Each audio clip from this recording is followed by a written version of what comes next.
911, do you need police, fire, or paramedics? I need the police. There's some guy with a gun on my door trying and pounding on it.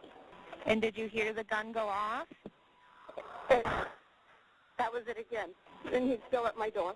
Dispatch on scene, what do you got? Calling party advised there was a white male at her door with what appeared to be a machine gun. He was pounding on her door. She heard 2 shots. Officers arrived in the vicinity and began searching for the exact location. Just heard another shot. Please, got shots fired. Not officer related, suspect related. They heard 2 more shots, which directed them to the nearby apartment building. As officers came around a corner, they observed the suspect standing at the top of the stairs, pointing a gun with a flashlight at them. Multiple officers shouted commands to put the gun down.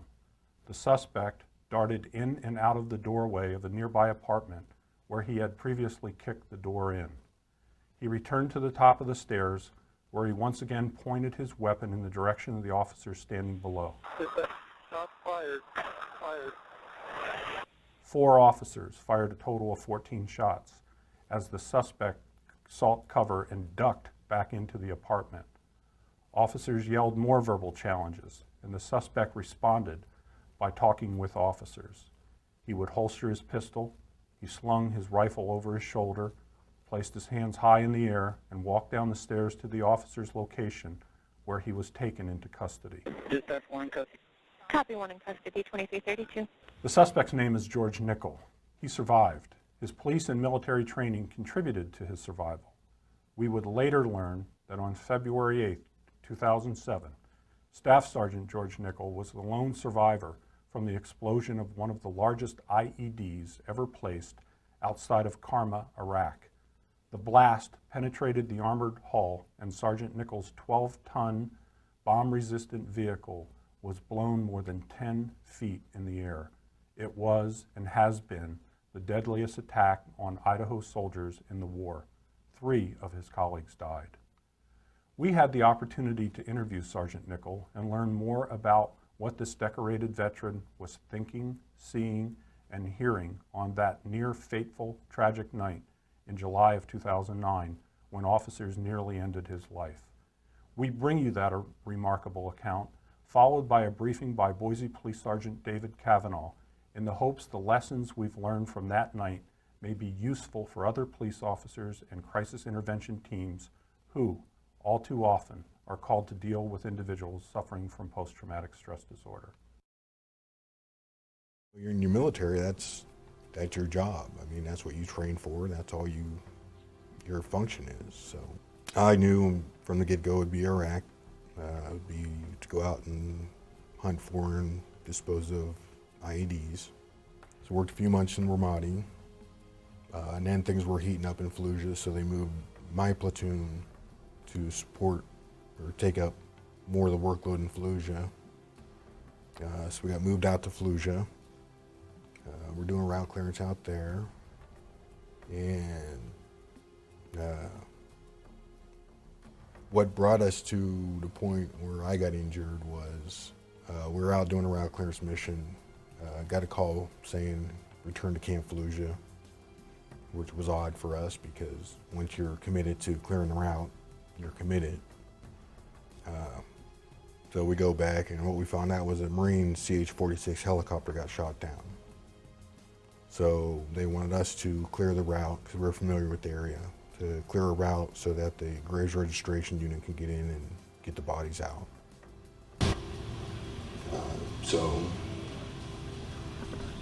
And it's quite a process, because we had like 7 vehicles in our package, and then you had security vehicles online with that, and the support vehicles for the graves registration. So it was quite a convoy heading out there.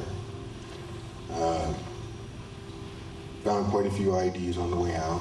A couple of them detonated on us, but I mean, that was, for some, an IED detonating on their vehicle was a big event, but with frequency, it becomes commonplace. So as long as your vehicle's still rolling and everybody's okay, then that's it. It's like, okay, we're good.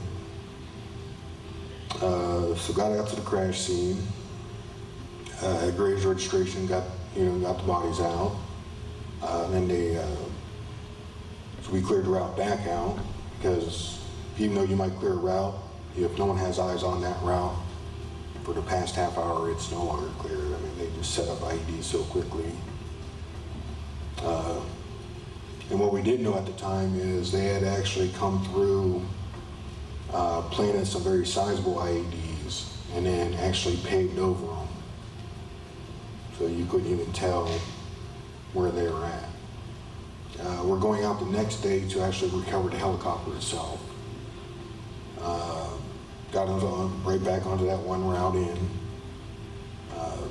Now, from what I've been told, because I was the point vehicle, I was rounding a bend, so they kind of lost sight of my truck, and the terrain in that area, just north of Fallujah, you have canals, and in that area there was really high reeds. I mean, like 8-10 foot high reeds, so they lost sight as I rounded the bend. And they said the next thing, my truck was in the air, landed on its side. They came up. My passenger, Sergeant Hold'em, and my gunner, PFC Werner, they were killed instantly in the blast. They pulled me out, and my driver, Sergeant Clevenger, medics treated us there on site. They moved us back to one of the combat outposts to get a medevac chopper in. Sergeant Clevenger died en route back to Fallujah. They stabilized me in surgery there, and within a couple days I was in Balad, which is near Baghdad, and from there to Landstuhl, Germany, and then to Walter Reed. I had a fracture of the tibia and fibia of my right ankle, compound fracture of the tibia fibia right below my right knee, 2 broken ribs, a broken shoulder blade, broken cheekbone, and a moderate brain injury. So I was inpatient in the orthopedic ward there at Walter Reed. I mean, because my first memory, they actually had my leg. They screw pins into your femur and into your tib, and they run wires between them to hold everything in place. And that's just to stabilize it. And eventually they went in and they put a steel rod the whole length of the tibia. And there's a plate on each side of the ankle, and probably about 17 screws all holding it together. Yeah, I never even found out what exactly happened until weeks later, when a friend of mine who was still in Iraq actually managed to track me down in Walter Reed.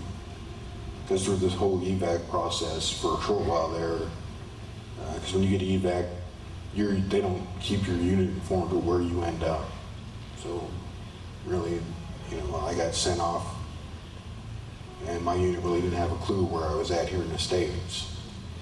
So eventually they tracked me down, and he gave me a call from Iraq, and he actually told me everything that happened that day. A lot of it was disbelief. Definitely, very detached from everything. Wasn't really processing stuff mentally at that time. I don't know, you just seem numb to everything. I mean, it seems like very surrealistic. You go from one day of being in Iraq with all your buddies to the next day you're in the hospital, and because of the brain injury, I wasn't really cognitively processing anything that quick anyway. Attention span was non-existent.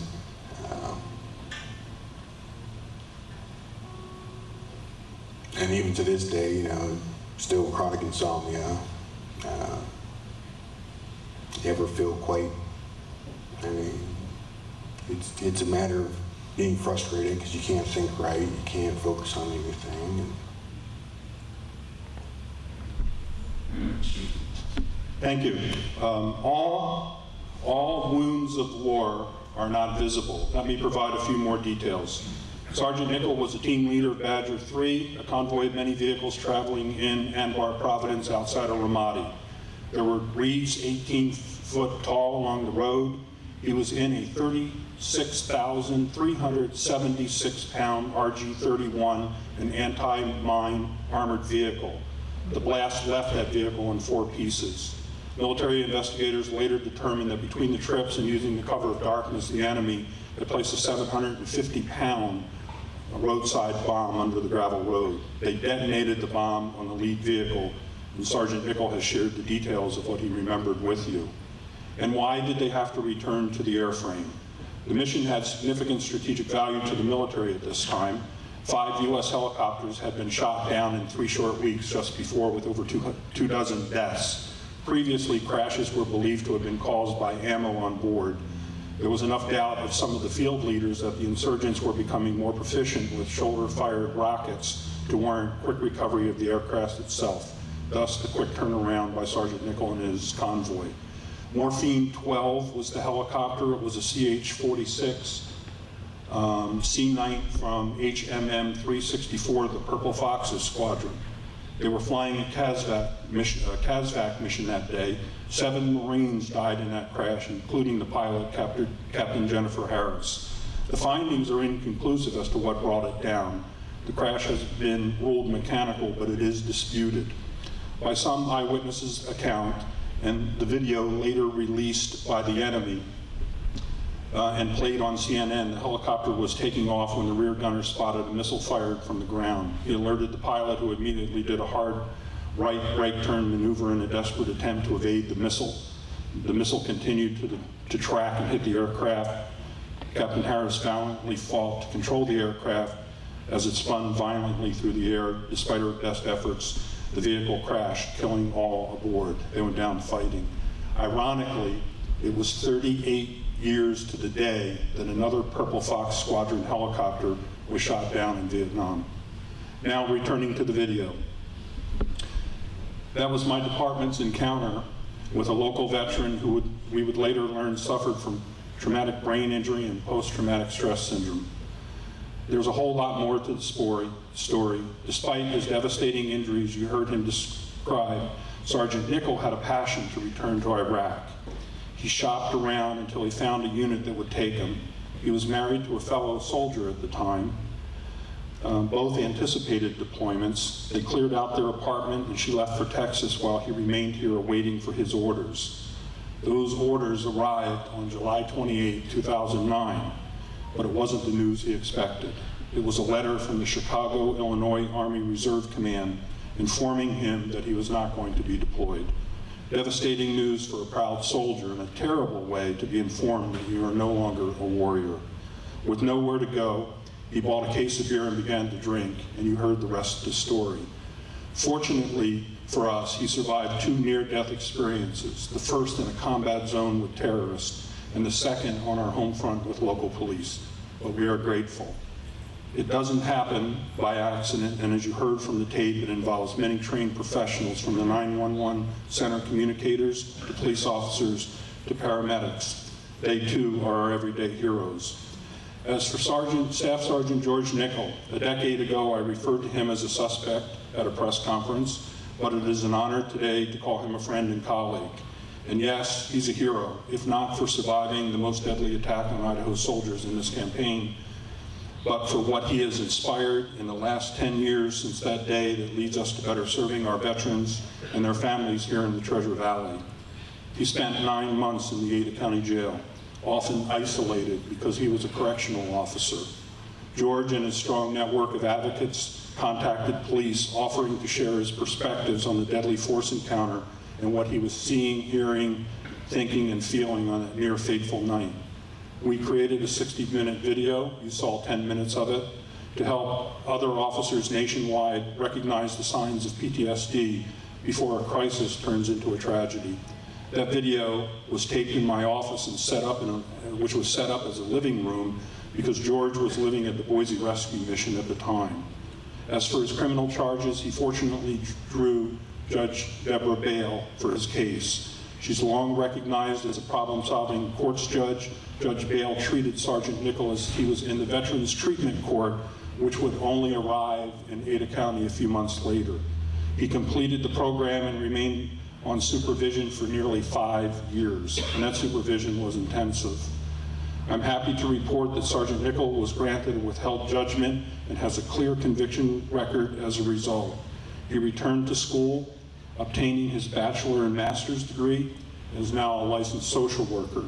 He is the Director of Student and Veteran Affairs for Wyatt Warriors. He remarried, became a father, and now resides in Emmett, Idaho. He stays involved with the local Idaho Veterans Network as a mentor and frequently will attend police crisis training in our area to share his experiences. Staff Sergeant George Nichols is with us today, and I would invite him to be stand and recognized.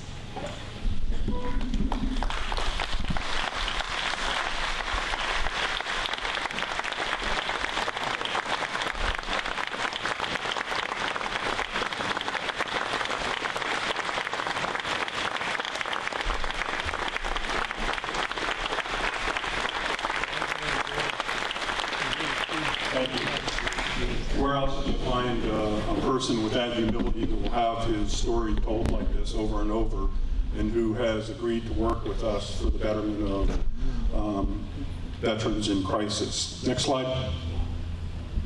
By the way, there was a dog that night. His name is Spike. He's a dachshund, a wiener dog, and an ankle biter. He never left his cage that evening, and unfortunately in the last 10 years, Spike has died.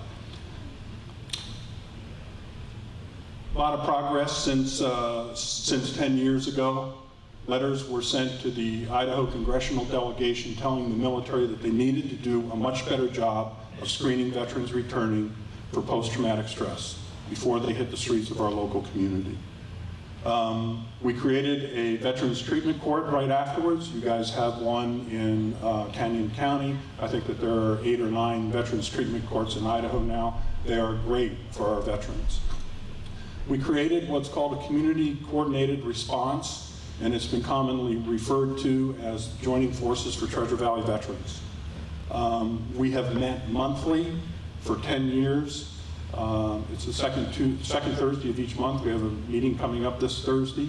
Canyon County has a chapter, and Magic Valley has a chapter as well. We're pretty proud of what they're doing down in Twin Falls as well. We created a sequential intercept model for veterans that plugs us in at each of those 4 steps that we have contact with veterans, whether or not it's the police or the courts or the prisons. It's important that we have steps available to us to respond to them. And police have changed their response to veterans in crisis. We're using more of a local group that's called Idaho Veterans Network, and I'll give you an example. I'll walk into briefing one day and the officers say, hey, we responded to a suicidal vet who claimed he was special forces yesterday. His girlfriend told us that he only took 3 aspirins, so it wasn't life-threatening. But what had happened was that vet became very angry at the police, said, get out of here, I can shoot pee off the bicep of your arm at 300 yards, and if you're gonna come back, you better bring your buddies. Well, typically in law enforcement agencies across the country, that's exactly what they do. They go back and they plan strategies to respond back so that those officers are safe. But what IVN does is that we can give the name of the girlfriend, the mother, the sister, the wife to the folks at the Idaho Veterans Network. They will make contact with that person, and they are the segue to get that veteran help, oftentimes getting them down to the VA or the VA center for help. Next. You see some other teams. Crisis intervention teams now include our veterans to come in and share their stories. There's a peer-to-peer group that's called I've Got Your Six that meets Thursdays in Boise. It's free of charge. It's mostly combat vets from Iraq and Afghanistan. They go eat pizza, beer, soda, and fruit, and basically they're inside the wire and they share their stories with each other and talk through their problems. And a lot of times that's facilitated by George Nichols. We put together a community resource guide. We'll talk a little bit about that later. And we have a newspaper dedicated to sharing soldier stories, events, and services. So there's the Joining Forces for Treasure Valley Veterans. That's a typical meeting. We have little refreshments that my wife has been making for the last 10 years that are served, and we provide coffee free of charge. This is the Treasure Valley Veterans Resource Network Community Services Guide. It's about 45 pages, And it's got everything in there from education to Department of Labor to housing, everything that you want with names and phone numbers that are up to date. And this is a newspaper that we put out. It's called the Idaho Veterans Network News. It started out as a small newspaper. It now has a circulation of 10,000 statewide. I think at the last meeting we brought about 250 copies up here for you. Featured in that article was a former colleague, Bill Braddock, from Vietnam. Bill finds it useful to write poetry to deal with his war experiences. Just like other people go horseback riding, camping, and whatever. Past editions have featured Caldwell's own Archie Stradley. He was a veteran with a remarkable history of community service. And this guy over here is going to be in the next edition. He has an interesting story. His name is Bob Burns. He's 95, and he was an aviator in World War II.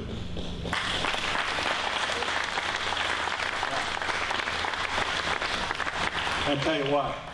So I'll tell you a little bit of his story, but you've got to get the newspaper in order to read all of it. He was 19 years old, the war was going on, and he says, "Dad, I think I should join the Marine Corps." And he said, "Son, you better rethink that decision." And so Bob went out, joined ROTC, and and joined the Army. And back then, as you know, there was no Air Force, it was the Army Air Corps.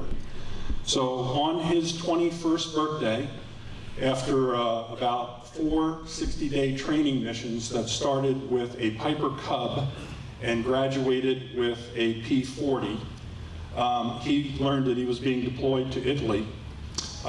He made it over there, and when he landed, he saw a row of those P-51s sitting out there.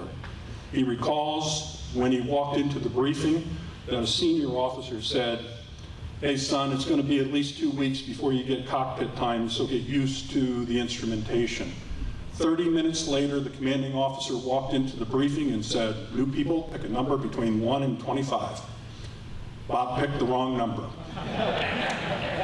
He got in a flight suit, and within hours, he was taking his first flight solo in a P-51. Now, he was pretty proud of remembering the degrees of flaps and landing safely, but on his very first flight, he was on patrol when an unidentified aircraft was observed flying into their airspace. He peeled around and he spotted a German-made Henkel HE-111 headed to his airfield. The aircraft fired a red flare in his direction. Bob searched for that gun switch on the new aircraft, but he just couldn't find it. As it turned out, that would be a good thing for the enemy aircraft. The plane would eventually land where the occupants, a Hungarian general and his family, defected to the Allies. If you want more of that story, you'll have to wait about 1 month until the newspaper comes out. But Bob Burns is here with us today, age 95, and we appreciate your service. Thank you.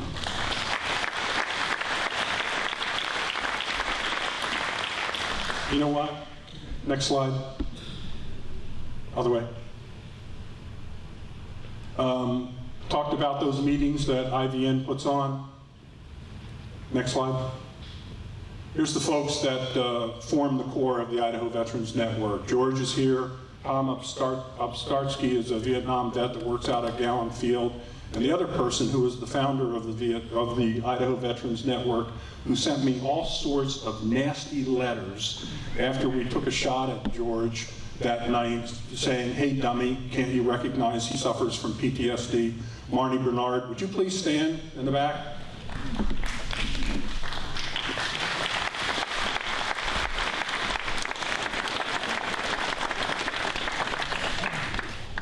You know, we call our saves a nickel save.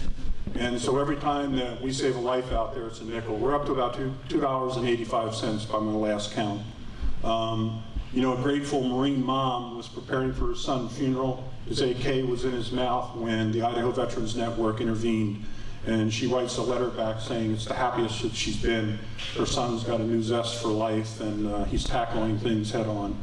You know, we've had a homeless Vietnam vet with dementia living on the street that one of the officers took special care of and took him down to the VA, where the VA homeless team got him into a residential facility down in Twin Falls.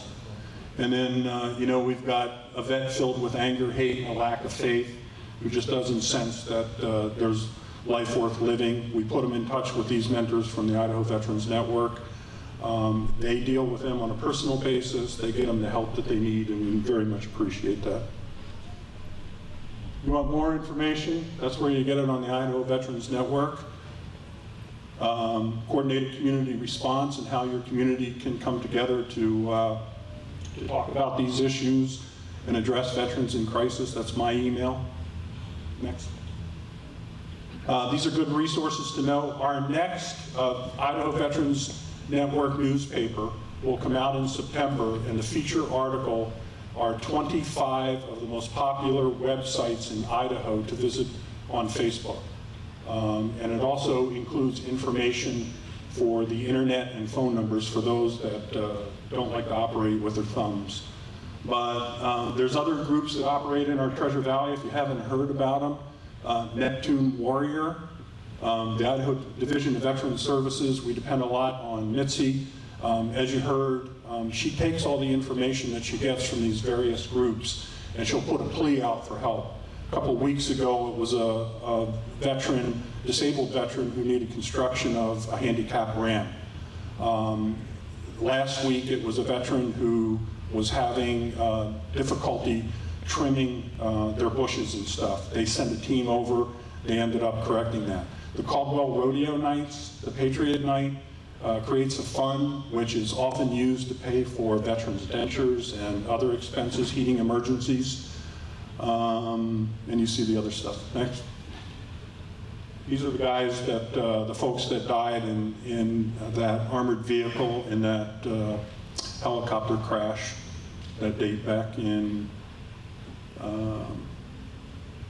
or outside of Vermont. Next. And that's it. Hope you appreciated that. If you go back to your communities, we're always willing to see and talk to other communities that are interested in better serving their vets. Sometimes it starts with just getting people around the table, a cup of coffee and some treats, where we learn a little bit about each other and the services that we provide, and we learn to better connect with those services. So, thank you. So we ran long, but we're going to take some questions because this is a magnificent presentation that Mike has given us. So I'd like to take at least 3 questions. Come on, George. If you have a question you'd like to ask, please raise your hand. Well, maybe this is going to be really short. So I wound up in Boise. I was coming out of Iraq, end of 2008. I didn't know anything about Boise, and I wound up being here of all places. And what I knew about Boise was it was really a great place. Until today, I had not met Mike Masterson. I live in Boise. The police force there is magnificent. Might be the best police force anywhere. I had no idea who was responsible for it, and now I do. And on top of the fact that he was obviously a remarkable administrator and leader of that force, Mike is doing things for this community and for the broader community and making an impactful effort on our behalf. And I gotta tell you, Mike, I'm so grateful for what you're doing. I'm so grateful that you came out here to tell your story. George, we're so proud of you and what you've done, right? We're really happy that you're here. I can't believe you guys didn't have questions to ask him because, I mean, you'll leave here and you're like, oh, I should ask that question. But on behalf of all of us, thank you both very, very much for being here. Thank you.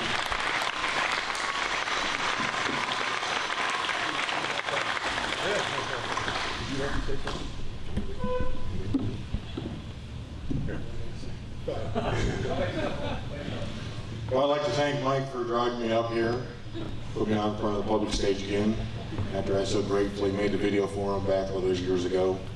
But the biggest thing, the lesson learned for myself, and this goes for any veteran out there in the community, so spread the word. The biggest thing I was missing when I came back, what I was lacking was purpose.